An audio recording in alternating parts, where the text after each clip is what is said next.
Bismillahirrahmanirrahim. Assalamualaikum warahmatullahi wabarakatuh. Perkenalkan, nama saya Sabda Rumadaniah dari Fakultas Ilmu Komunikasi dengan nomor pokok mahasiswa E1A200009. Nah, hari ini saya akan mereview buku Pendidikan Pancasila untuk Perguruan Tinggi dari Dr. Ujang Carda SSH MH MIP. Nah, langsung aja ya disimak reviewnya. Nah, yang pertama itu di bab pertama ada orientasi Pancasila terhadap pendidikan Pancasila. Orientasi pendidikan terhadap pendidikan Pancasila adalah suatu cara yang dapat dilakukan untuk memberikan dan menyebarkan tentang pentingnya Pancasila dalam kehidupan sehari-hari. Selain itu, orientasi pendidikan Pancasila diharapkan mampu memberikan pemahaman kepada setiap lapisan masyarakat bahwasannya Pancasila sebagai identitas bangsa agar masyarakat tidak tergerus oleh perkembangan zaman yang bangga menjadi bagian dari Indonesia dan berusaha menjadi warga negara yang baik dari segi apapun. Dan bab 2 yaitu memahami sejarah Pancasila sebagai lambang negara Indonesia. Sejarah dari lambang negara sendiri. Yang pertama, lambang negara pertama kali dipakai pada Kabinet RIS pada 11 Februari 1950. Kemudian pada 15 Februari 1950 diperkenalkan pada pertama kalinya di Hotel Des Indes Jakarta agar rakyat Indonesia semangat untuk dan kuat untuk membebaskan Ibu Pertiwi dari penjajahan. Nah, setelah itu ada juga memahami sejarah Pancasila sebagai lambang negara Indonesia. Ada Pancasila Prakemerdekaan, Pancasila Era Kemerdekaan, Pancasila Orde Lama, Pancasila Orde Baru, dan juga Pancasila Reformasi. Nah, untuk bab 3 sendiri ada memahami Pancasila sebagai sistem filsafat, yang dimana secara umum filsafat sendiri mengandung arti sebagai pengetahuan dan penyelidikan dengan akal budi mengenai hakikat segala sesuatu yang mengandung sebab, usul, dan hukumnya.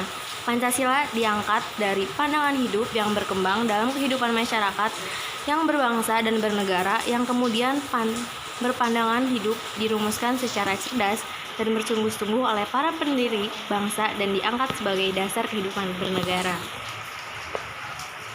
Nah, selanjutnya di bab 4 itu ada memahami Pancasila sebagai sistem nilai, etika, dan norma. Nah, Pancasila bab ini menjelaskan mengenai peran Pancasila sebagai sistem dasar fundamental bagi bangsa dan negara. Ada juga Pancasila sebagai sistem etika untuk mengatur perilaku kehidupan masyarakat dan bernegara dan berbangsa dan bernegara Indonesia. Dalam pengertian ini, sila-sila Pancasila merupakan suatu sistem filsafat sehingga konsekuensinya kelima sila bukan terpisah-pisah dan memiliki makna sendiri-sendiri, melainkan memiliki esensi serta makna yang utuh. Nah, bab 5 sendiri ada memahami muatan sila-sila dalam Pancasila. Sila-sila dalam Pancasila merupakan landasan atau pegangan dasar bagi masyarakat Indonesia. Setiap sila dalam Pancasila mengandung nilai muatan atau dijadikan pedoman hidup berbangsa dan bernegara.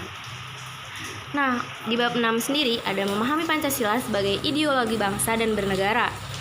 Yang pertama, pengertian dari ideologi sendiri. Ideologi berasal dari kata ideal yang berarti gagasan dan logos artinya ilmu.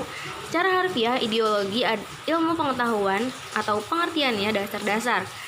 Yang B, makna ideologi bagi bangsa. Ideologi selain sebagai sumber motivasi juga merupakan sumber semangat dalam berbagai kehidupan bernegara.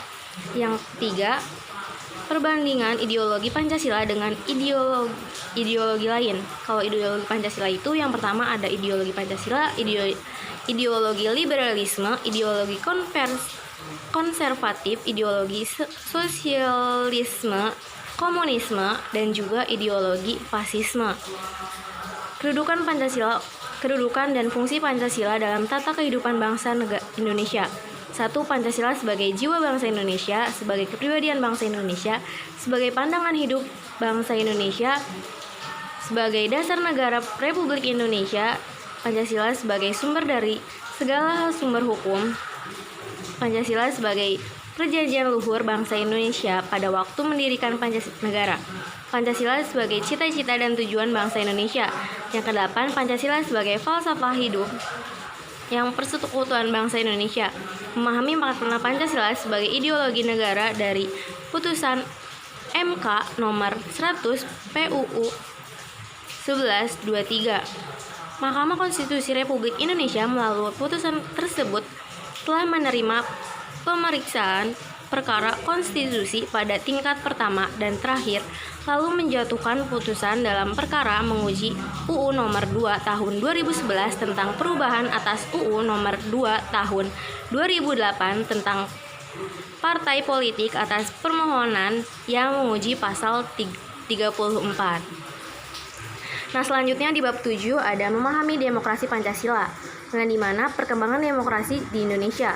Konsepnya demokrasi semula lahir dari pemikiran mengenai hubungan negara dan hukum di Yunani kuno.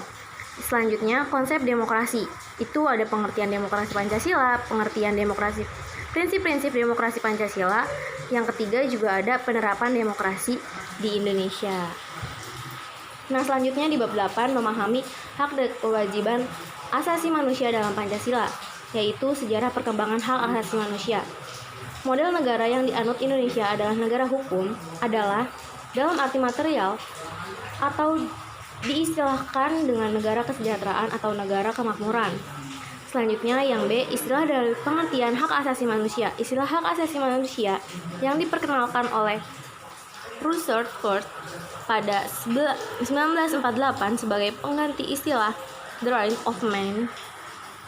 Dalam beberapa bahasa asing, hak asasi manusia adalah hak-hak yang dimiliki oleh manusia tanpa perbedaan atas dasar bangsa, ras, agama, atau jenis kelamin sehingga bersifat asasi dan universal. Selanjutnya, macam-macam hak asasi manusia. Itu menurut Meriam Budiarji berpendapat bahwa hak asasi manusia terdapat hak asasi kebebasan mengeluarkan pendapat, hak asasi kedudukan yang sama di dalam hukum, hak atas kebebasan berkumpul, hak atas kehidupan yang layak, hak atas kebebasan berserikat dan atas pengajaran. Dan selanjutnya pemahaman hak dan kewajiban asasi manusia dalam Pancasila. Dalam setiap sila dalam Pancasila memiliki hak asasinya masing-masing. Nah, yang 8 memahami Pancasila dalam sistem ketatanegaraan Indonesia. Pancasila memiliki kedudukan di setiap sistem ketatanegaraan Indonesia. Bahkan Pancasila termuat dalam pembukaan Undang-Undang 1945 dan pasal-pasal Undang-Undang 1945. Oleh karena itu, dalam setiap pembuatan kebijakan atau keputusan harap memperhatikan nilai-nilai Pancasila. Hubungan antara lembaga negara pun diatur dalam Undang-Undang 1945. Bab 10, relasi Pancasila sebagai paradigma reformasi dalam kehidupan bermasyarakat, berbangsa dan bernegara.